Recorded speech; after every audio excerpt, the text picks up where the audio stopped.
నమస్తే అండి తెలుగు ప్రజలకు. ఈరోజు మనం ఉస్మానియా యూనివర్సిటీ ఎన్సీసీ గేట్ కాడ ఉన్నాం. ఉస్మానియా యూనివర్సిటీ ఉస్మానియా విశ్వవిద్యాలయం అని ఉంది. భారత స్వతంత్ర స్వర్ణోత్సవ ద్వారం అని ఈ ప్లేస్లో ఉన్నాం. ఇక్కడ ఒక లేడీస్ చాలా రోజుల నుంచి ఒక పిహెచ్డి కంప్లీట్ చేసుకున్న ఒక డాక్టరేటు నాకు అన్యాయం జరుగుతుందని చెప్పి 100 రోజుల నుంచి దీక్ష చేస్తున్నారని మనకు సమాచారం వచ్చింది. మనం వెళ్దాం, అసలు ఆమె ప్రాబ్లం ఏముంది, అసలు ఎందుకు ఆమె 100 రోజుల నుంచి దీక్ష చేస్తుంది అడిగి తెలుసుకుందాం. ఇక్కడ వాళ్ళు కనబడుతున్నారు. నమస్తే అండి. నమస్తే sir. Doctor Padmaja, PhD in chemistry 2013 awardee. I belongs to scheduled caste. ఎందుకు క్యాస్ట్ కూడా పెడుతున్నారు? Stop caste discrimination at me. ఇంకా ఇన్ని రోజుల తర్వాత కూడా క్యాస్ట్ డిస్క్రిమినేషన్ ఉందా? ఇవన్నీ విషయాల మీద మాట్లాడదాం. 100 రోజుల నుంచి మీరు దీక్ష చేస్తుర్రా? Yes, 100 days. 2 days 100 days. మరి ఎక్కడ మీడియా లేదు, హంగామా లేదు, డింగాన్ లేదు. అసలు మీరు నేను షెడ్యూల్ క్యాస్ట్ అని చెప్పేసి నాకు సపోర్ట్ లేదు. ఓకే, మీరు 10 సంవత్సరాల నుంచి నా ప్రొఫెషనల్ లైఫ్ను చంపినందుకు పిహెచ్డి నిరుద్యోగి భిక్షాటన చేస్తూ నిరసన తెలుపుతున్నాను. ఒక రకంగా మీరు 100 రోజుల నుంచి అంటే కేసీఆర్ ఓడిపోవడంలో కూడా మీ పాత్ర. అవును, KCR before November 6th I started. Before election. ఓయూపీఎస్ వాళ్ళు ఏం చేశారంటే పోలీసు వాళ్ళు వచ్చేసి వీడియో తీసి వాయిస్ తీసుకొని ఆ వాయిస్ని ఒకవేళ కాంగ్రెస్ రాకుండా బీఆర్ఎస్ వచ్చి ఉంటే ఆ వాయిస్ని ఎడిట్ చేసి మళ్ళీ ఇంతకుముందు గతంలో నన్ను దొంగ కేసు బనాయించి ఎట్లా జైలుకి చెంచల్గూడ పంపించారు, ఇప్పుడు కూడా అట్లా ప్లాన్ చేశారు. అయితే by the grace of God Congress వచ్చింది. కానీ కాంగ్రెస్ వచ్చింది కాదనట్లే, మరి రెస్పాన్స్ ఏది? ఒక డాక్టరేట్ని డాక్టరల్ ఫెలో. మీ గురించి బ్యాక్గ్రౌండ్, అసలు మీ స్టోరీ స్టార్టింగ్ నుంచి చెప్పండి. 2005లో అడ్మిషన్, నేను షెడ్యూల్ క్యాస్ట్ అని నాకు అడ్మిషన్ ఇవ్వలేదు. తర్వాత తిప్పించుకున్నారు 3 years. తిప్పించుకున్న తర్వాత 2008 మళ్ళీ 2008 నాకు అడ్మిషన్ ఇచ్చారు సెకండ్ టైం. ఎలా ఇచ్చారంటే నా క్లాస్మేట్ గురురాజ్, అతనికేమో జస్ట్ 2005లో నిజాం కాలేజ్లో కాంట్రాక్ట్ జాబ్, ఇట్లా వాళ్ళ డాడీ వెళ్ళి జాబ్ పెట్టించాడు, కాంట్రాక్ట్ జాబ్. ఆయన 2005లోనే కాంట్రాక్ట్ జాబ్ ఇచ్చారు, ప్లస్ 2008లో అడ్మిషన్ ఇచ్చారు. సెకండ్ టైం నేను అప్లై చేసిన తర్వాత గురురాజ్కి ఇచ్చారు కాబట్టి మళ్ళీ ఆడపిల్ల అందులో షెడ్యూల్ క్యాస్ట్ అని చెప్పేసి ఇచ్చిన దగ్గర నుంచి ఇంకా ఎక్కువ హరాస్మెంట్ స్టార్ట్ చేశారు. అయితే నాకు అంత నాలెడ్జ్ లేదు అప్పుడు ఈ షెడ్యూల్ క్యాస్ట్ గురించి. ఎందుకంటే నేను కాన్వెంట్ బ్యాక్గ్రౌండ్, నాది కరీంనగర్ ఈ సిటీనే, కానీ ఇక్కడే పుట్టాను. కానీ నేను నాది డాడీ చూపించేది వేరు, అది వేరే చూపిస్తారు, అంటే ఆ టైంకి అక్కడ వేరేది రాశారు. అయితే ఆ క్యాస్ట్ గురించి నాకు ఇక్కడికి వచ్చాకనే తెలిసింది. అంటే షెడ్యూల్ క్యాస్ట్ అంటే ఇట్లా ఉంటుంది, ఇట్లా చేస్తారు, ఇట్లా హరాస్ చేస్తారు అని వీళ్ళు నన్ను హరాస్ చేస్తుంటే, అసలు నేను ఇంగ్లీష్ మీడియం బ్యాక్గ్రౌండ్, నేను అసలైతే తెలుగు మీడియం వాళ్ళని స్కూల్స్లో అట్లా హరాస్ చేస్తారు కదా, అదంతా నేను కాన్వెంట్లో చదువుకున్నాను, నాకు తెలియదు. నేను ఓయూలోకి వచ్చిన తర్వాతనే తెలిసింది ఇలా షెడ్యూల్ క్యాస్ట్ అంటే ఇట్లా హరాస్ చేస్తారు, కమిట్మెంట్స్ ఉంటాయి, వాళ్ళు మళ్ళీ సెక్షువల్ హరాస్మెంట్స్ ఉంటాయి ఇంటర్నల్గా, ఇవన్నీ ఉంటాయని, అవన్నీ ఉంటాయని కాదు, అవన్నీ నేను అనుభవించాను వీళ్ళ వల్ల, మెయిన్ కెమిస్ట్రీ డిపార్ట్మెంట్ ప్రొఫెసర్స్ వల్ల. మీ అంటే బాల్యం ఎక్కడ? అమ్మ నాన్న ఏం చేస్తారు? అసలు మీ స్కూలింగ్ ఎట్లా? School first convent school I studied at Saint John's English medium. పుట్టింది ఎక్కడ? పుట్టింది నేను యాక్చువల్లీ ఇక్కడే పుట్టాను, సిటీలోనే పుట్టాను. అటు సైడ్ నేను ఇంట్లోనే పుట్టాను, హాస్పిటల్లో పుట్టాను. అప్పుడు ఏరియా అటు హయత్ నగర్ అటు సైడ్. కానీ తర్వాత ఏంటంటే క్యాస్ట్ ఇక్కడ లైఫ్ అనేది లేదు కాబట్టి వాళ్ళు ఊరు వెళ్ళిపోయింది, నాన్నమ్మలు అమ్మమ్మ వాళ్ళు ఊరు వెళ్ళిపోయారు. తర్వాత మా డాడీ వాళ్ళు కరీంనగర్లో ఉన్నారు. కరీంనగర్లో ఉన్నప్పుడు నేను కరీంనగర్లో స్కూల్, నా ఫస్ట్ స్కూల్ అనేది saint John's English medium high school Karimnagar district. అక్కడ నేను తర్వాత Nirmal English medium high school Nirmal district, నిర్మల్లో కూడా చదువుకున్నా. ప్లస్ తర్వాత Khammam district Kinnera public school Khammam district, baby moon junior college Khammam district, Siddhareddy college first year Siddhareddy college Khammam district, second year and final year JS degree college Karimnagar district. Okay, నేను తర్వాత PG నుంచి తర్వాత లేదు మళ్ళీ ఇక్కడే హాలిడేస్కి ఇటే వస్తాం కదా, ఇక్కడే ఉన్నాము. మళ్ళీ ఏమో PG MA sociology Kakatiya university, MSc ఇది గురురాజ్ నేను ఇద్దరం same university IISc deemed university Vishwavishwani college. Gururaj ఎవరు? నా క్లాస్మేట్ ఎంఎస్సి పీజీ క్లాస్మేట్. నా క్లాస్మేట్, నా బ్యాచ్మేట్, నా ల్యాబ్మేట్. అసలు చెప్పుకోవాలి కదా ఇప్పుడు ఎవరు అనేది. ఇప్పుడు వేరే మేమిద్దరం వేరే యూనివర్సిటీ. అయితే అతను బ్రాహ్మణ్ కాబట్టి అక్కడ ఏం హరాస్మెంట్ లేదు. వాళ్ళ డాడీ జెనెటిక్స్ డిపార్ట్మెంట్లో నాన్ టీచింగ్లో జాబ్ చేశారు, జాబ్ పెట్టి ఇచ్చాడు కాంట్రాక్ట్. నాకేమో ఆ మూమెంట్లో మా డాడీ చనిపోయారు 2005. నా బ్యాడ్ లక్ ఏంటంటే 2005లో నేను 20+ ఏజ్, నా డాడీ చనిపోయారు. నాకు అక్కడి నుంచి ప్రాబ్లమ్ స్టార్ట్. నాకు ఏంటంటే అప్పుడు మనకి ఇవంతా తెలియదు, నాలెడ్జ్ క్యాస్ట్ గురించి అంత లేదు. అయితే జాబ్ ఉంది, నేను వెంటనే నాకు వెళ్ళడంతో నాకు జాబ్ ఇచ్చేవాళ్ళు, జాబ్ ఉంది. సో నేను ఏంటంటే జాబ్ ఉంది కాబట్టి నేను సెకండ్ టైం కూడా ట్రై చేశాను, ఇచ్చారు. అయితే సెకండ్ టైం నుంచే పాలిటిక్స్ స్టార్ట్ అయినాయి. అంటే షెడ్యూల్ క్యాస్ట్ ఎవరు షెడ్యూల్ క్యాస్ట్ వీళ్ళంతా అప్పుడు ఇదే భట్టు సత్యనారాయణ సార్, ఇప్పుడున్న మనోహర్, అప్పుడు వీళ్ళందరూ అక్కడ ఉన్నారు. భట్టు సత్యనారాయణ సార్ ఇంజనీరింగ్ కాలేజ్లో ఉన్నారు, ఇంజనీరింగ్ కాలేజ్లో ఉన్నారు. అయితే వర్క్ అంటే 13లో గవర్నమెంట్ జాబ్ రావద్దని చెప్పేసి వీళ్ళందరూ నాకు వర్క్ చేసుకోనీయకుండా అడ్డుకున్నారు.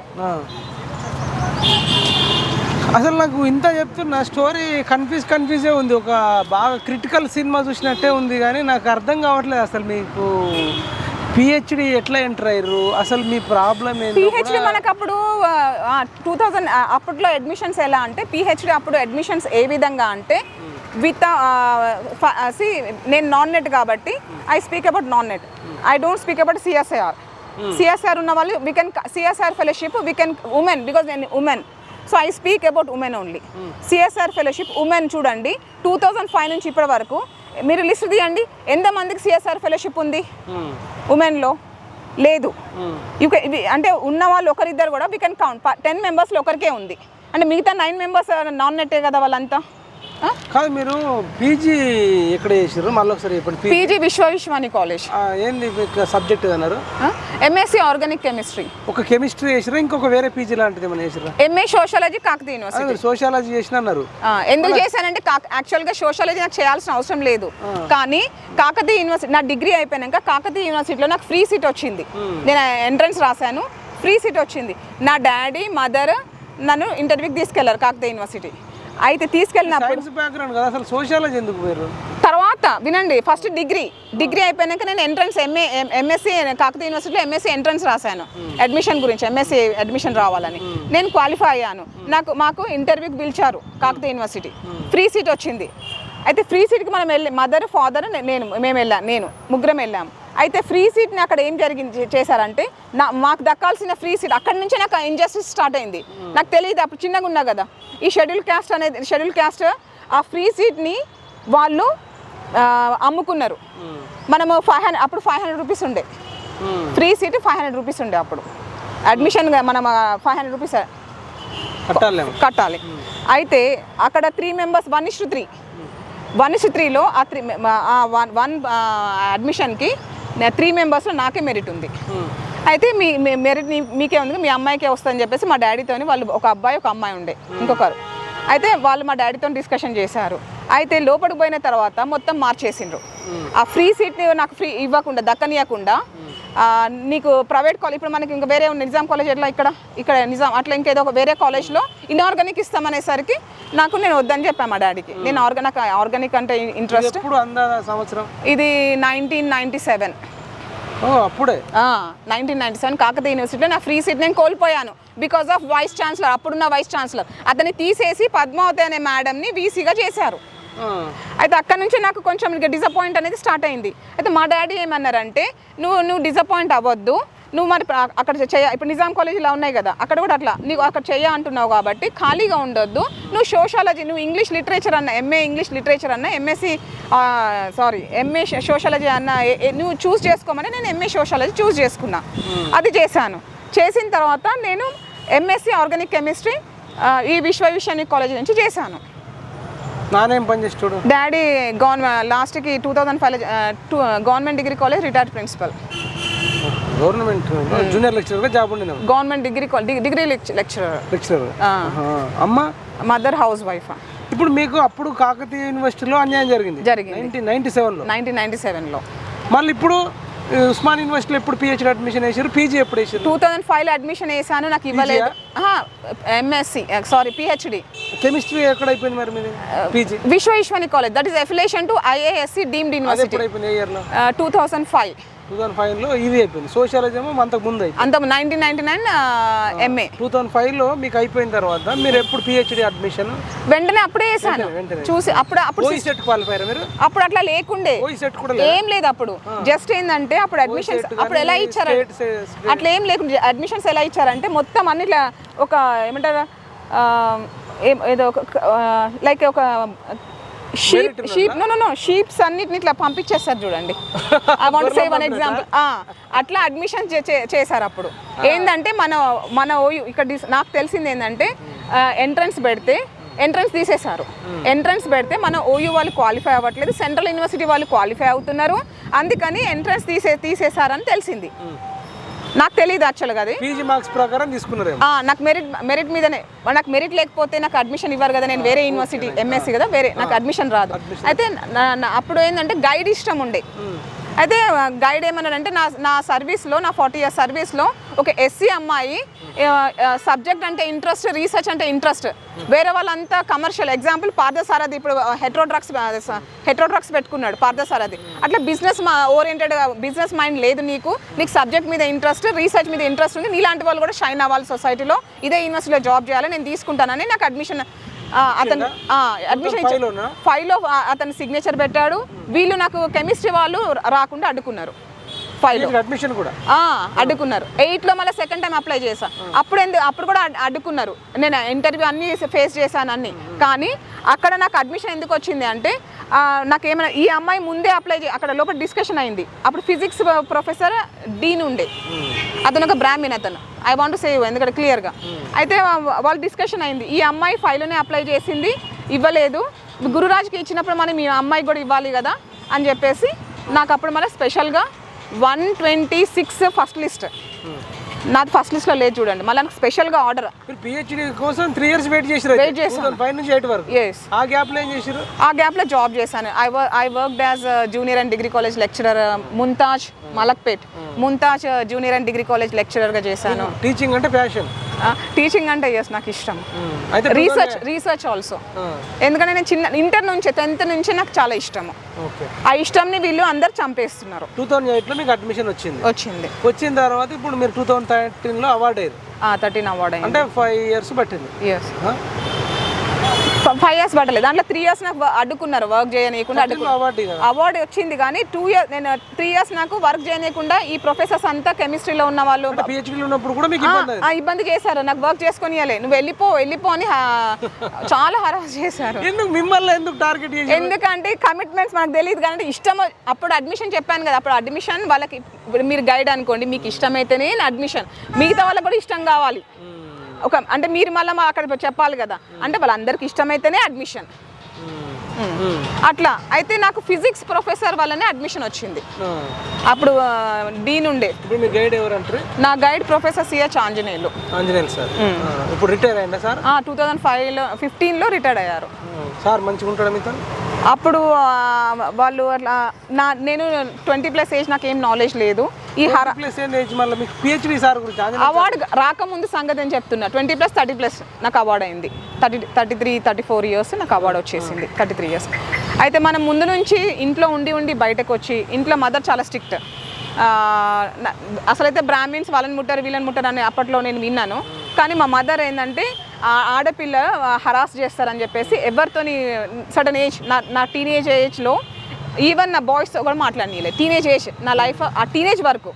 తర్వాత నేను టీనేజ్ 13 years నుంచి 13 to 19 అనేది టీనేజ్ ఏజ్.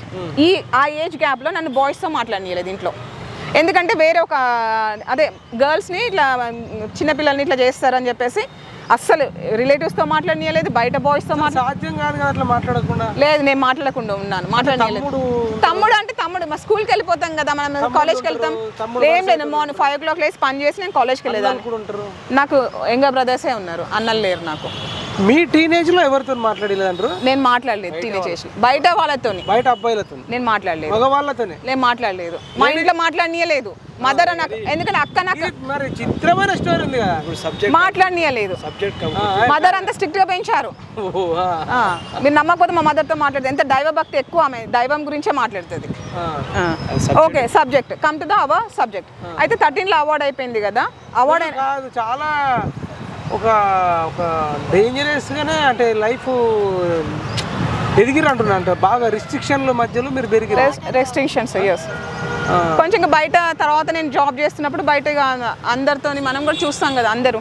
చెప్పండి పద్మజ గారు, ఇప్పుడు లాస్ట్ 10 years నుంచి మీరు ఎట్లా స్ట్రగుల్ అవుతున్నారు, ఏం చేస్తున్నారు, మీ పోరాటం ఎవరి మీద, మీకు ఏం కావాలి? అయితే నేను లాస్ట్ 10 years నుంచి స్ట్రగుల్ అవుతున్నా, ఇది వాస్తవము. నేను మన ఉస్మానియా యూనివర్సిటీ ప్రొఫెసర్స్, ఉస్మానియా యూనివర్సిటీలో వీళ్ళు నోటిఫికేషన్ ఇస్తారు పార్ట్ టైం జాబ్స్. అంటే అంతకుముందు కాంట్రాక్ట్, ఫర్గెటబుల్ కాంట్రాక్ట్. 10 years నుంచి కేసీఆర్ వచ్చిన పీరియడ్లో కాంట్రాక్ట్ జాబ్స్ లేవు, ఓన్లీ పార్ట్ టైం జాబ్స్. అయితే ఈ పార్ట్ టైం జాబ్స్ కూడా ఎట్లా ఏం చేశారంటే నోటిఫికేషన్ ఇస్తారు, జస్ట్ షార్ట్ గ్యాప్లో నోటిఫికేషన్ ఇస్తారు. వాళ్ళు ఆల్రెడీ ముందు ప్లాన్ చేసుకుంటారు, మన కెమిస్ట్రీ డిపార్ట్మెంట్ వాళ్ళు ఎవరెవరికి ఇవ్వాలని చెప్పేసి. మనకు తెలియదు కదా, మనం అది నోటిఫికేషన్ చూసి అప్లై చేశాను నేను. అయితే నేను ఇంటర్వ్యూకి అటెండ్ అయినప్పుడు నేను ఇప్పుడు వాళ్ళకు ప్రోటోకాల్ ఫాలో చేయలేవు. నిజంగా ప్రోటోకాల్ ఫాలో చేస్తుంటే నాకు 13లోనే జాబ్ ఇచ్చేవాళ్ళు, 13-14లోనే నాకు జాబ్ ఇచ్చేవాళ్ళు పార్ట్ టైం. అయితే ప్రోటోకాల్ ఫాలో చేయలేదు. వాళ్ళకి నచ్చిన వాళ్ళకి వేరే ప్రొఫెసర్స్ అందరికీ జాబ్స్ వచ్చినాయి. నా గైడ్ దగ్గర ఉన్న నా గైడ్ ప్రొఫెసర్ సిహెచ్ ఆంజనేయులు, నేను లాస్ట్ క్యాండిడేట్ని, 12th క్యాండిడేట్ని. నాకన్నా బిఫోర్ 11 మెంబర్స్కి కూడా జాబ్ ఇవ్వలేదు. దాంట్లో అప్పర్ క్యాస్ట్ వాళ్ళు ఉన్నారు, బీసీ, ఓసీ, బీసీ, ఎస్సీ అందరు ఉన్నారు. వాళ్ళు ఎవ్వరికి జాబ్ ఇవ్వలేదు. అదే ఫాలో చేశారు. ఇప్పుడు నన్ను అంతకన్నా ఎక్కువ హరాస్ చేస్తున్నారు. ఎందుకంటే ఆ 11 మంది దాంట్లో ఒకరు సైంటిస్ట్ అయ్యారు, వత్సల మేడం ఐఐసిటీలో ఉన్నారు, ఇప్పుడు కరెంట్ ఐఐసిటీలో ఉన్నారు. ఇంకా వేరే వాళ్ళు ఒక ఆవిడ గోల్డ్ మెడలిస్ట్ ఉన్నారు. ఆవిడకి జాబ్ ఇవ్వకపోతే ఆమె బయట ఇంజనీరింగ్ కాలేజ్లో జాబ్ చేస్తున్నారు. ఇప్పుడు అది కూడా లేదు, నేను చూసాను, చెక్ చేశాను ఆన్లైన్, ఎక్కడ చేస్తున్నారు ఇప్పుడు తెలీదు. ఇట్లా 12 మందికి ఎందుకు ఇవ్వలేదు? మీ 12 మంది అంటే ఏది నాకు అర్థం కాలే. నా గైడ్ దగ్గర మొత్తం టోటల్ 12 రీసెర్చ్ స్కాలర్స్. మీ గైడ్ దగ్గర? నా గైడ్ దగ్గర నాకన్నా బిఫోర్, నేను లాస్ట్ క్యాండిడేట్ని, నాకన్నా బిఫోర్ చాలా మంది ఉన్నారు. 11 సార్ దగ్గర వాళ్ళు ఎవరికి ఇవ్వలేదు, మీకు ఇవ్వలేదు? వాళ్ళు ఎవ్వరికి ఇవ్వలేదు. దాంట్లో ఆంజనేయులు సార్ మీద ఏమన్నా కోపం ఉందా వాళ్ళకు? గైడ్ మీద కోపంతో మీ స్కాలర్స్ కి ఎవరికైనా ఇవ్వట్లేదేమో అని అర్థం అవుతుంది. అదొకటి లేదు, అది ప్లస్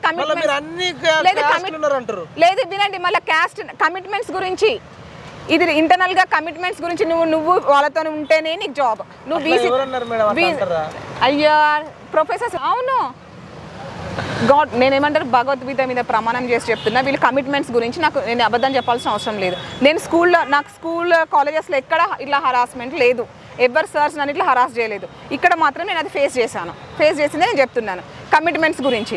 అయితే నేను ఆ కమిట్మెంట్స్కి ఒప్పుకోలేదని చెప్పేసి, ఈరోజు నువ్వు ఒప్పుకో, రేపు నీకు నిజాం కాలేజ్ జాబ్ ఇస్తామని లోపల హరాస్ చేసింది నాకు. రేపు నిజాం కాలేజ్లో రేపే నీకు నిజాం కాలేజ్లో జాబ్. మీరు ఎట్లా అంటే రేపు ప్రొఫెసర్స్ మీద, టీచర్ల మీద, లెక్చరర్ల మీదనే నమ్మకం పోతుంది ఇప్పుడు సమాజంలో. నేను అది ఫేస్ చేశాను కాబట్టి చెప్తున్నా. నేను అంతకింత మోరల్స్, ఎథిక్స్, నిజాయితీ ఉందంటే టీచింగ్ ఫీల్డ్ అంటారు. అప్పుడు ఏంటంటే మేమంతా అప్పుడు అడ్మిషన్స్ వేరు కదా, ఇప్పుడు లేటెస్ట్ అడ్మిషన్స్ వేరు, అంతకుముందు అడ్మిషన్స్ వేరు. నేను అప్పుడు క్యాండిడేట్ కదా. అయితే అది దాని నుంచి అయితే నేను వాళ్ళని అట్లా నేను అందుకే వాళ్ళని హెల్ప్ తీసుకోకుండా నేను నోటిఫికేషన్స్ వాళ్ళు ఇచ్చినప్పుడే నేను అప్లై చేసి నేను ఇంటర్వ్యూ అటెండ్ అయ్యాను. నాది మెరిట్ లిస్ట్లో ఉన్నా కానీ నాకు ఇవ్వకుండా వేరే వాళ్ళ జూనియర్స్కి ఇచ్చుకుంటూ వెళ్ళారు. దాంట్లో ఒక ప్రోటోకాల్ ఉంటుంది కదా, నువ్వు ఓసీకి ఇచ్చినా, బీసీకి ఇచ్చినా, ఎస్టీకి ఇచ్చినా, ఎస్సీకి ఇచ్చినా, మైనారిటీకి ఇచ్చిన దాంట్లో ఒక ఎస్సీ ఉంటుంది కదా. మరి నాకు ఇవ్వాలి కదా, నేను సీనియర్. నేను అప్పటి నుంచి 33 years అంటే 35 years నుంచి ఇప్పటి వరకు. ఈ ఫైట్ అంతా కూడా అవుట్ సోర్సింగ్ కాంట్రాక్ట్ జాబ్ కోసమే మీరు ఇంత ఫైట్ చేసింది. అప్పుడు ఆ టైంలో 13లో నాకు గవర్నమెంట్ జాబ్ రాకుండా, మనకు అవార్డు రాకుండా ఆపిండ్రు కదా 13లో. అదే నాకు వాళ్ళు అట్లా అడ్డుకోకపోతే నాకు 2012లోనే పిహెచ్డీ అయిపోయేది. నేను 13లో నేను కూడా అయిపోయింది. ఇప్పుడు మీరు చెప్పే జాబ్ మీకు ఇయ్యందంటారు, కాంట్రాక్ట్ జాబే కదా. కాంట్రాక్ట్ కూడా జాబ్ కాదు, అది పర్మనెంట్ కాదు. అప్పుడు కాంట్రాక్ట్స్ ఇవ్వకుండా ఈ కేసీఆర్ వచ్చినాక అది కూడా దిక్కులేదు కదా. అయితే నేను బయట మనం జాబ్ చేస్తూ ఈ నోటిఫికేషన్ చూసి అప్లై చేసి నేను ఇంటర్వ్యూకి అటెండ్ అయ్యాక నాకు మెరిట్ లిస్ట్లో ఉన్నా కానీ నాకు ఇవ్వకుండా, ఇప్పుడు ఎందుకంటే నేను పిహెచ్డీ ఉంది కదా, పిహెచ్డీ లేకపోతే వేరు, నాకు ఇవ్వకుండా ఎంఎస్సి వాళ్ళకి కూడా ఇచ్చారు. నిన్న కాక మొన్న కూడా ఎంఎస్సి పాస్ అయిన వాళ్ళకి ఇచ్చారు. అంటే ఎంఎస్సి వాళ్ళు మాత్రమే, అప్పుడైనా ఎంఎస్సి వాళ్ళకే ఇచ్చారు, ఇప్పుడైనా కానీ మళ్ళీ కెమిస్ట్రీ వాళ్ళకే కదా. కెమిస్ట్రీనే. మీది కెమిస్ట్రీ? నాది కెమిస్ట్రీ వాళ్ళకే ఇస్తారు, ఇంకెవరికి ఇస్తారు? అదే ఎంఎస్సి నువ్వు ఇక్కడ పిహెచ్డి మీరే కదా. నేను పిహెచ్డి, నాకు నా సీనియర్స్ నాకు హెల్ప్ చేయలేదు, నా గైడ్ నాకు హెల్ప్ చేయలేదు, అయితే నాకు ఇవ్వలేదు. అక్కడ వాళ్ళకి నచ్చిన వాళ్ళకి ఎంఎస్సి వాళ్ళైతే వాళ్ళు చెప్పినట్టు వింటారు కదా, వాళ్ళకి లొంగిపోతారు. వాళ్ళు ఏం చెప్తారో. పీజీ వాళ్ళకి ఇచ్చిరా? పిహెచ్డి లేకపోయినా ఇచ్చిరా? అప్పుడైనా ఎంఎస్సి వాళ్ళకి, పిహెచ్డి రన్నింగ్ అవుతున్న వాళ్ళకి ఇచ్చిరా? పిహెచ్డి రన్నింగ్ జస్ట్ అప్పుడే అడ్మిషన్ నెట్ అందరికి లేదు, ఇప్పుడు నెట్ జూనియర్స్ క్వాలిఫై అవుతుంది. అంతా యుద్ధం కాంట్రాక్ట్ ఉద్యోగం కోసమేనా? జాబే కదా. నేను పిహెచ్డి చేశాను ఇక్కడ జాబ్ చేయడానికి. ఒకవేళ నాకు వీళ్ళు ఈ విధంగా నన్ను కేసులు పెట్టి దొంగ కేసులు బనాయించి పోలీసులతో హరాస్ చేయించి సెక్షువల్ హరాస్మెంట్ కమిట్మెంట్స్ ఇవన్నీ ఏం లేకుండా నా జోలికి రాకుండా ఉంటే నేను ఇక్కడ పిహెచ్డి అయిపోయాక నాకు నచ్చిన ప్లేస్కి నేను వెళ్ళి నేను సెటిల్ అయి ఉండేదాన్ని. ఇప్పుడు నాకు సెటిల్మెంట్ కూడా లేకుండా చేశారు కదా. ఓకే, నీకు అన్యాయం అయితే చేసిండ్రేమో మీరు చెప్తున్న. మరి ఇప్పుడు ఈ 10 ఏళ్ళు మీరు ఏం చేసారు? ఈ 10 years ఏం చేసామంటే వీళ్ళు నాకు ఈ విధంగా జాబ్ ఇవ్వకుండా వేరే వాళ్ళకి ఇచ్చుకుంటూ వెళ్ళారు. నోటిఫికేషన్స్ ఎన్నిసార్లు ఎవ్రీ ఇయర్ నోటిఫికేషన్ ఇచ్చేవాళ్ళు. Part time every year part time కూడా ఇవ్వట్లేదు. అంటే ఏం ఫైనలైజ్కి వచ్చానంటే నాకు మనసుకి ఏమన్నా నేను కూడా నాకు ఒకటే హార్ట్ కదా మనకు కూడా, అరే వీళ్ళు పార్ట్ టైం కూడా నాకు దక్కకుండా చేస్తున్నారు, రేపు నాకు గవర్నమెంట్ జాబ్ కూడా దక్కకుండా చేస్తారు. ముందు నుంచే మీకు అర్థమైపోయింది. నాకు ఒక అవుట్పుట్ వచ్చింది. వీళ్ళు నాకు కాంట్రాక్ట్ జాబ్ దక్కకుండా చేశారు, పర్మనెంట్ జాబ్ దక్కకుండా చేశారు, పార్ట్ టైం జాబ్ కూడా దక్కకుండా 10 years నుంచి వీళ్ళు ఇంత చండాలమైన పాలిటిక్స్ ప్లే చేస్తున్నారు. అంటే రేపు నాకు గవర్నమెంట్ జాబ్ దక్కకుండా చేస్తారు అంటే కన్విక్షన్. అందుకే వీళ్ళందరూ ఒక టైప్ కన్విక్షన్ వేయించారు, దొంగ కేసు బనాయించి కన్విక్షన్ వేయించారు. అది కూడా నేను తీసుకొచ్చాను, అది కావాలంటే కూడా మీకు నేను జిరాక్స్ ఇస్తాను. కేసు పెట్టి అది 10 ఏళ్ళు మీరు ఏం చేసిరో చెప్పండి. మళ్ళీ లాస్ట్ 100 days ఈ 10 years నేను జాబ్ ఇవ్వలేదు, మీరు ఏడ్చుకుంటూ బయటకు వచ్చారు. అవును. తర్వాత ఏం చేసిరు? 10 ఏళ్ళు నాకు కొన్ని రోజులు జాబ్ లేదు. జాబ్ లేకపోతే నేను బయట ఇంటర్వ్యూస్కి అటెండ్ అయ్యాను. బయట ఇంటర్వ్యూస్ ఇంజనీరింగ్ కాలేజెస్కి ఏమో మా మదర్ కొన్నిసార్లు నేను ఇంజనీరింగ్ కాలేజెస్లో జాబ్ చేశాను. ఇంకా అంత దూరం మేము ఏమైనా నైట్ అక్కడ నాకు శాలరీ తక్కువ అని చెప్పేసి నేను మానేశాను. ఆ తర్వాత మళ్ళీ ఇవి అవంతి అయితే 10,000 ఇచ్చారు. మీరు పిహెచ్డి అవార్డుకి అందుకే నేను మానేశాను. అంటే మీద కూలి 15,000 సంపాదిస్తాడు రోజుకి 500. అందుకే నేను ఆ జాబ్ నేను చేయనని చెప్పేసి నేను రిజైన్ చేశాను. వాళ్ళు తర్వాత ఎవరో నేను జాబ్ నేను చేస్తున్నట్టుగా అక్కడ చూయించుకున్నారు JNTUలో. వాళ్ళు ఏదో మిస్మానిపులేట్ చేశారు. ఇక్కడ వచ్చేసి మన OU అఫిలియేషన్ ఉంది కదా కాలేజెస్. 10 years లో ఏమైందో షార్ట్ కట్ 10 years లో నిజాం కాలేజ్కి ఇంటర్వ్యూకి వెళ్ళాను, కోర్ట్ హ్యూమెన్స్ కాలేజ్ ఇంటర్వ్యూకి వెళ్ళాను, సైఫాబాద్ PG కాలేజ్కి ఇంటర్వ్యూకి వెళ్ళాను, శాతవాహన యూనివర్సిటీ ఇంటర్వ్యూలు వేరు. తర్వాత ఎక్కడ చేసిరా? 1 year 2 year 3 year వేరే ప్రైవేట్ కాలేజెస్ చేసా. ఎక్కడ అంటే ఈ Jahnavi degree and PG college, ఇంకొకటి ప్రగతి PG కాలేజ్, ఇక్కడ మొత్తానికి శ్యామలాదేవి మన బర్కత్పుర శ్యామలాదేవి, ఇట్లా డిఫరెంట్ కాలేజ్ 10 ఏళ్ళు గడిపారు. ఈ 100 రోజుల క్రితం మీకు మరి ఒక ఐడియా వచ్చింది, NCC కాడ నేను దీక్ష చేయాలి. యాక్చువల్లీ స్టార్టెడ్ మీరే ప్రూఫ్ చూసిండే కదా, ఆర్ట్స్ కాలేజ్ దగ్గర నేను November 6th స్టార్ట్ చేశాను. ఎందుకంటే వీళ్ళు ఈ పార్ట్ టైం కి ఇంత రాట్ 10 ఏళ్ల కింద గుర్తించుకొని 10 ఏళ్ల తర్వాత అప్పుడు గుర్తించుకోలేదు. ఇప్పుడు మొన్న కూడా ఇంటర్వ్యూ రీసెంట్ ఏ సంఘటన మిమ్మల్ని దీక్షకు చేసేటట్టు చేశారు? రీసెంట్ గా 2023లో నిజాం కాలేజ్ లో డిస్ట్రిక్ట్ PG కాలేజెస్లో 12 vacancies, district PG government PG colleges 12 vacancies, ఈ నిజాం కాలేజ్ ఉమెన్స్ కాలేజ్ ఇక్కడ వేకెన్సీస్ ఉన్నాయి. అయితే నేను నిజాం కాలేజ్ ఒకటి డిస్ట్రిక్ట్ PG కాలేజెస్ ఒకటి పెట్టాము. అంతకుముందేమో ఇంటర్వ్యూకి పిలవలేదు 2020 కోవిడ్ తర్వాత, ఏది 2023 కదా 2022 ఇంటర్వ్యూకి నాకు పిలవలేదు. CV ఇచ్చినా కానీ మా నిజాం కాలేజ్లో మేడం JP సార్ వాళ్ళ వైఫ్ నాకు ఇంటర్వ్యూకి ఇన్ఫార్మ్ చేయలేదు. సో మళ్ళీ నేను 2023లో అప్లై చేశాను నోటిఫికేషన్ చూసి. అయితే ఇక్కడ కూడా 12 vacancies ఉన్నాయి కదా, నేను ఒక డాక్టరేట్ని, నువ్వు నాకు ఇప్పుడు కూడా ఆ 12 vacancies ఉంటే అక్కడ వచ్చింది 3 మెంబర్సే. District PG colleges 3 మెంబర్సే.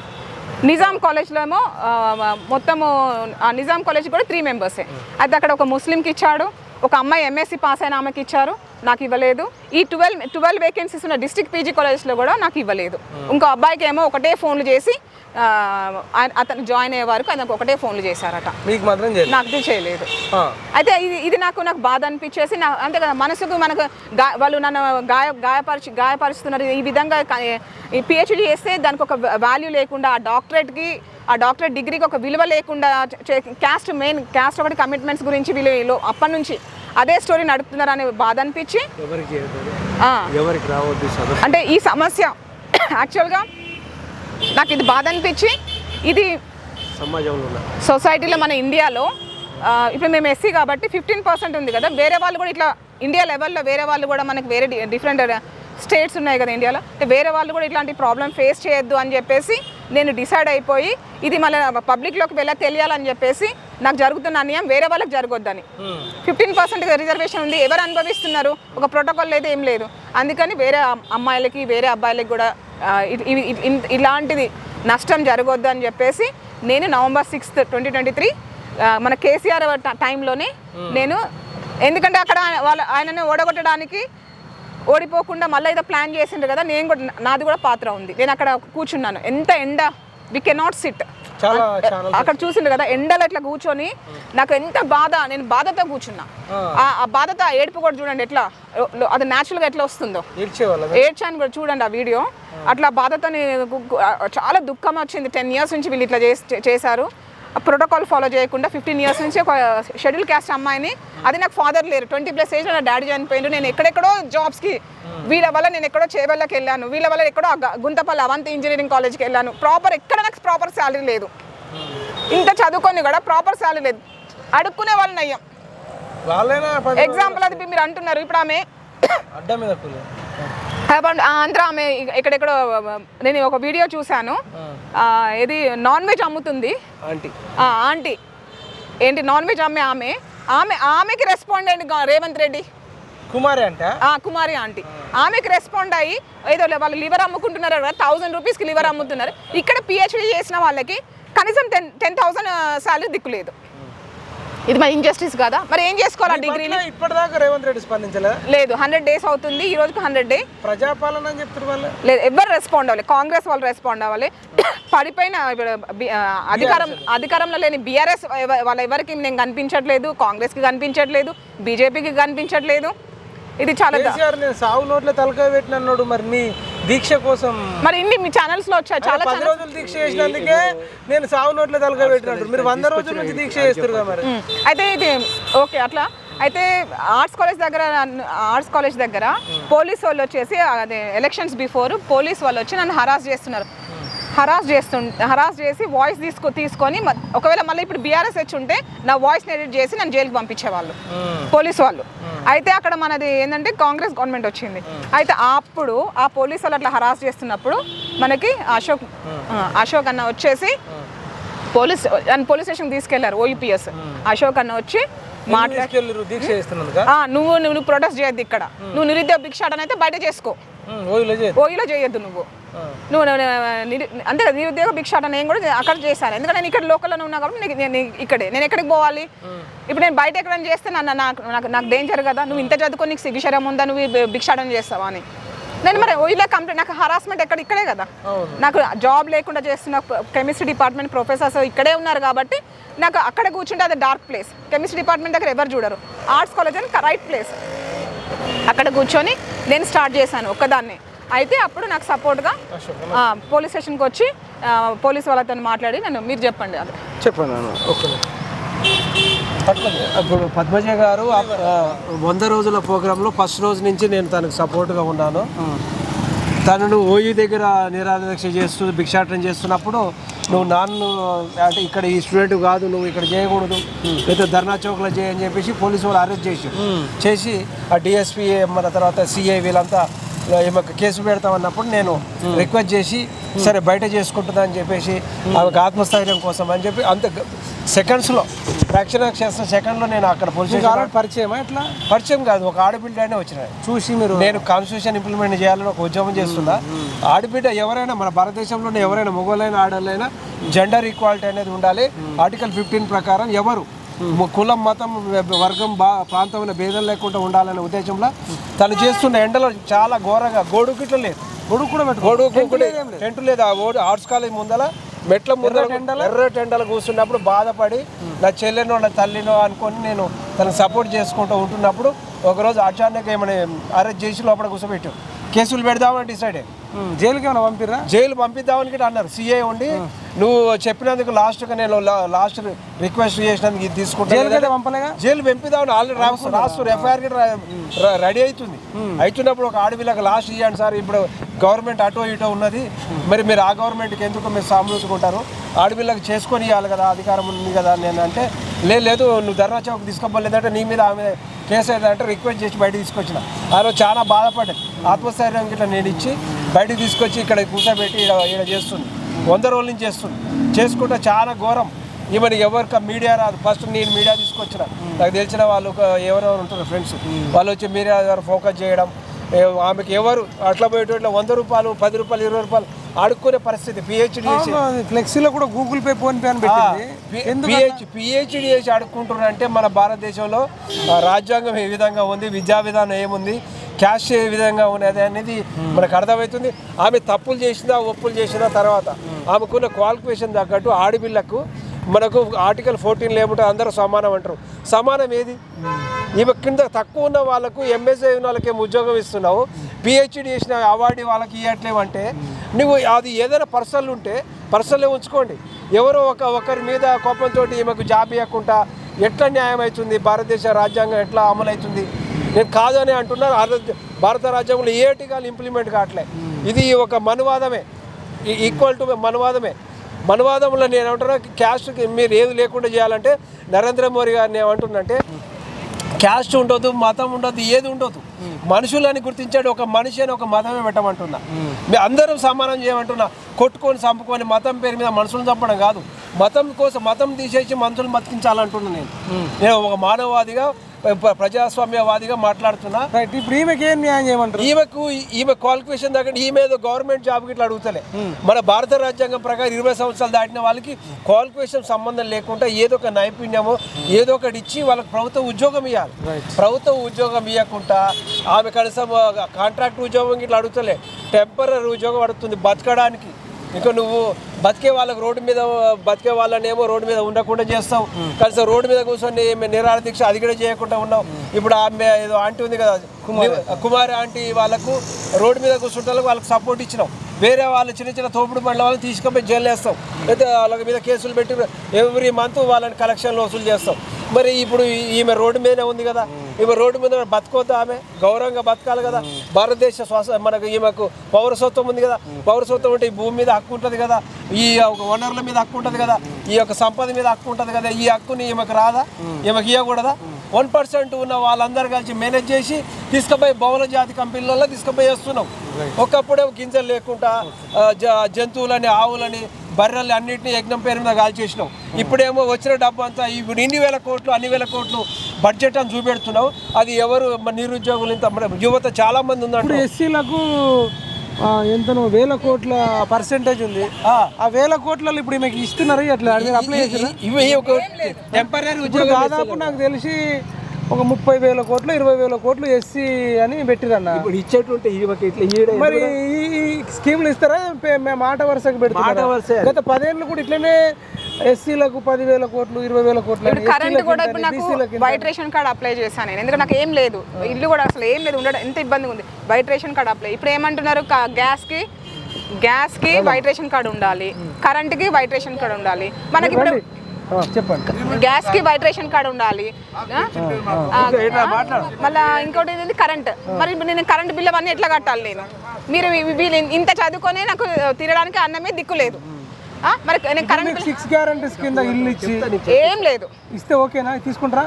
తీసుకుంటాం. నాకు జాబ్ ఇట్లా హరాస్ చేస్తున్నారు కదా. జాబ్ ఇంపార్టెంట్ నాకు, నాకు ఇప్పుడు జాబ్ ఇంపార్టెంట్. ఇగో ఈ ఆడపిల్లకి ఇట్లా భారతదేశ పౌరురాలే.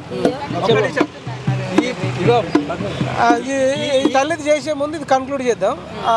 ఇప్పుడు ఫైనల్గా 6 గ్యారెంటీస్ మీకు వస్తే, ఒక ఇల్లు 2500 ఏదో ఇస్తున్నారు ప్రతి మహిళకు, అది ఇచ్చి తర్వాత ఇప్పుడు ఎస్సీల కింద ఇంత సప్పుల కింద కార్పొరేషన్ కింద ఇంత పెట్టారు, అలా లోను ఇస్తే మీరు బతకగలుగుతారుగా, మరి అట్లా ఓకేనా? రేవంత్ రెడ్డి గారు నేను పిహెచ్డి చేసింది, ఏదైనా మీకు నచ్చిన వ్యాపారం చేసుకోవచ్చు కార్పొరేషన్. నాకు ఇంట్రెస్ట్, నేను టీచింగ్ రీసెర్చ్లో నేను కష్టపడి చదివింది టీచింగ్ రీసెర్చ్ చేయడానికి. నాకు ఇక్కడ నేను లైఫ్ అనేది నాకు ఇక్కడే కోల్పోయినా, కాబట్టి నాకు జాబ్ ఇక్కడే కావాలి. ఇది నా ఫైనల్. ఎక్కడ పోయిందో అక్కడ కావాలి. కవిత మీకు ఎప్పుడు ఇట్లా స్పందించలేదా? ఆడవాళ్ళ కష్టం వస్తే నేను ఉంటా అని చెప్పి ఫోన్ చేస్తే కూడా లిఫ్ట్ చేయలేదు, కవితమ్మ లిఫ్ట్ చేయలేదు, కేటీఆర్ లిఫ్ట్ చేయలేదు, కేసీఆర్ అసలే మనకి అక్కడ కనీసం రానియని కూడా రానియలేదు, మేము వెళ్తే కూడా రానియలేదు. అది అయితే నేను నా ఫైనల్ ఏంటంటే నేను ఈ కెమిస్ట్రీ ప్రొఫెసర్స్ వల్లనే ఇవన్నీ నేను అనుభవించాను కాబట్టి నాకు నేను ఇక్కడే లైఫ్ కోల్పోయాను. కాబట్టి నేను ముందు గౌరవమైన కుటుంబం బ్యాక్గ్రౌండ్ నుంచి వచ్చాను కాబట్టి నేను టీచింగ్ని రీసెర్చ్ని నేను యాక్సెప్ట్ చేశాను కాబట్టి దాన్ని నేను ప్రొఫెషన్గా నేను తీసుకున్నా కాబట్టి నాకు ఇక్కడే జాబ్ కావాలి. అదే ఇట్లా అందరు కలిసి ఇట్లా చేయాలని ప్లాన్ చేసిండ్రు.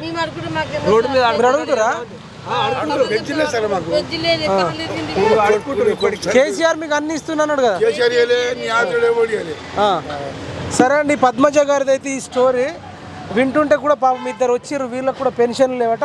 వాళ్ళ స్టోరీ తెలుసుకునే ముందు రేవంత్ రెడ్డి గారికి కానీ మీరేమైనా మాట్లాడతారు ఫైనల్గా మీ ఫ్రెండ్ గురించి?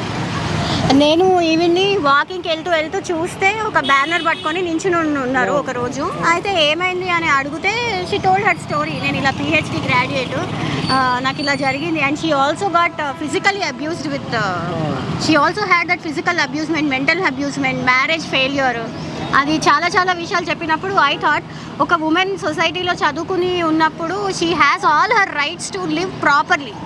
సో ఆమె ఇంత చదువుకుని ఒక 10 years ఇలా కష్టపడినప్పుడు ఆమెకి సరైన న్యాయం జరగాలి అని నేను కోరుకుంటున్నాను. ఆ న్యాయం కూడా ఎలా అంటే ఇందిరమ్మ ఇల్లు, బస్ టికెట్ ఫ్రీగా ఇవ్వడము, అవన్నీ అవసరమే లేదు. ఎందుకంటే ఇవన్నీ ఇప్పుడు వచ్చాయి.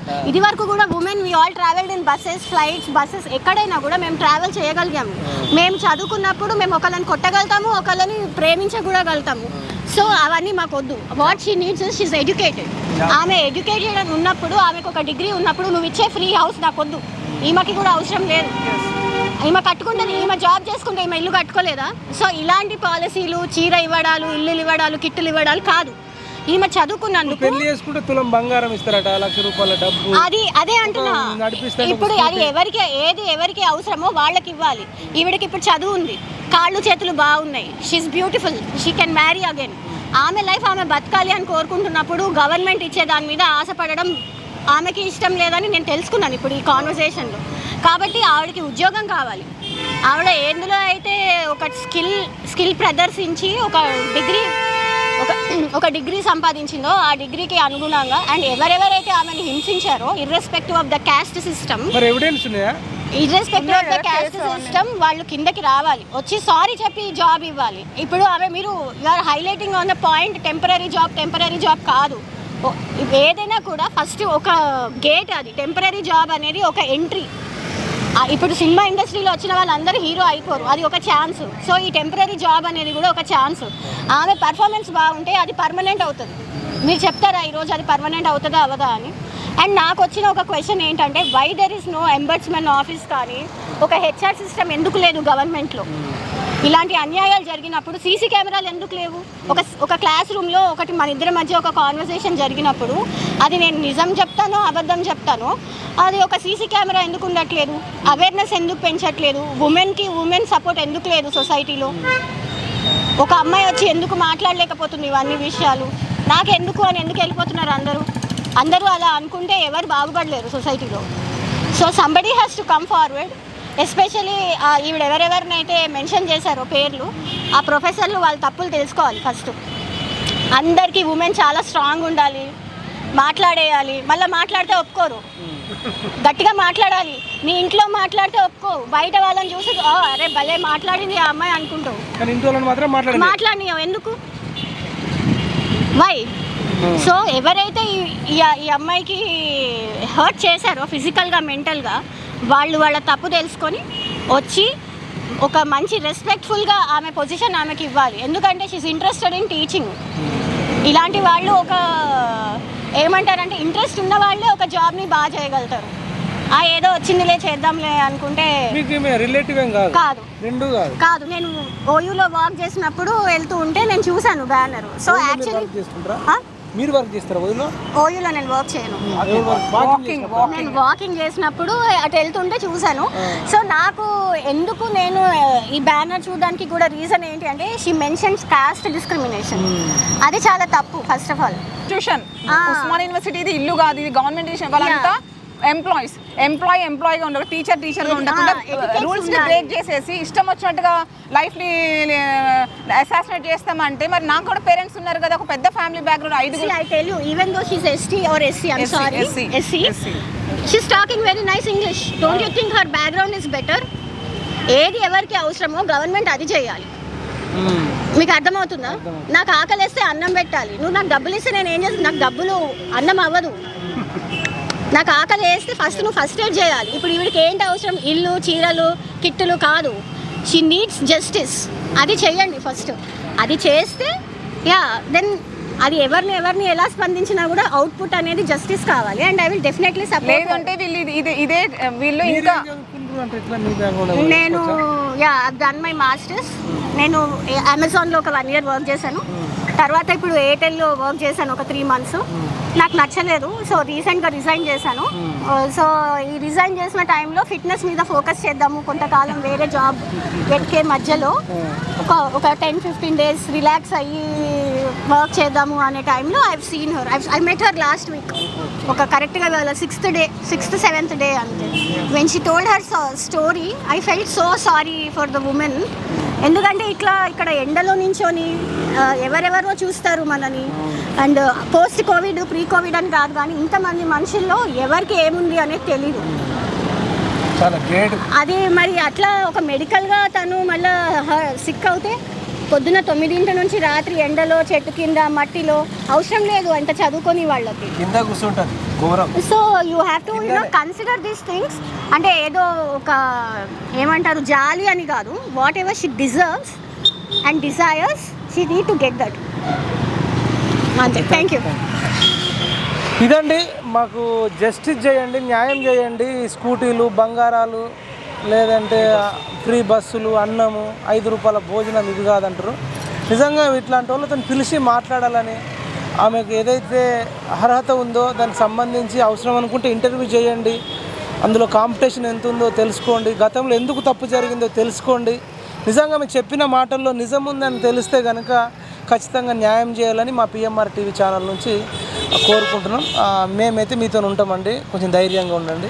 Thank you. నేను అప్పుడు క్యాండిడేట్, నేను ఇప్పుడు ఫ్రెషర్ని కాదు. నేను అప్పుడు క్యాండిడేట్. నా లైఫ్ వీళ్ళ వల్ల కోల్పోయాను. నాకు ఇక్కడే జాబ్ కావాలి. రైట్, చూద్దాం. రేవంత్ రెడ్డి గారు ఉస్మానియా యూనివర్సిటీ ఖచ్చితంగా రావాలి. వచ్చినప్పుడు పద్మజ గారితో ఖచ్చితంగా మీరు మాట్లాడాలి. ఎందుకంటే సీఎంఓ నుంచి కుమారి ఆంటీ కోసం స్పందించారు, అది పెద్ద సంచలనమైంది. కాబట్టి మరి ఇట్లాంటి విషయాలు కూడా ఎందుకు స్పందించట్లేదు? 100 days నుంచి దీక్ష చేస్తుందని. మీకు ఉస్మానియా యూనివర్సిటీలో అనేక మంది ఎన్ఎస్యు కార్యకర్తలు కానీ, స్టూడెంట్స్ కానీ, కాంగ్రెస్ నాయకులు కానీ ఉంటారు. ఫీడ్బ్యాక్ తీసుకొని ఇట్లాంటి వాళ్ళకి జస్టిస్ చేయాలని మేము కోరుకుంటున్నాం. ఎందుకంటే ఇది ప్రజాపాలన అన్నారు కదా, ఆ ప్రజలలో పద్మజ గారు కూడా ఒకరని నేను అనుకుంటున్నా. చూద్దాం మరి న్యాయం జరగదా. కేసీఆర్ గారు కూడా ఓడిపోవడానికి 1 of the reason పద్మజ గారు. ఆమె దీక్ష చేసిందంతా కూడా సోషల్ మీడియాలో వైరల్ అవ్వడం. ఒక ఆడబిడ్డకు న్యాయం చేయాలని కేసీఆర్ ఉంటే ఎంత ఊడితే ఎంత అని చెప్పేసి ఆయన ఓడించడం జరిగింది. రేపు మరి భవిష్యత్తులో ఎంపీ ఎలక్షన్స్ ఉన్నాయి. మరి మీరు నిజంగా మహిళల ఓట్లు కావాలి, విద్యార్థుల ఓట్లు కావాలి, నిరుద్యోగుల ఓట్లు కావాలంటే వాళ్ళని పిలిపించుకోవాలి అని మేము మరి రేవంత్ రెడ్డి గారిని రిక్వెస్ట్ చేస్తున్నాం. చూద్దాం మరి రెస్పాండ్ అవుతారా కారా. ఉంటాం madam. Thank you so much.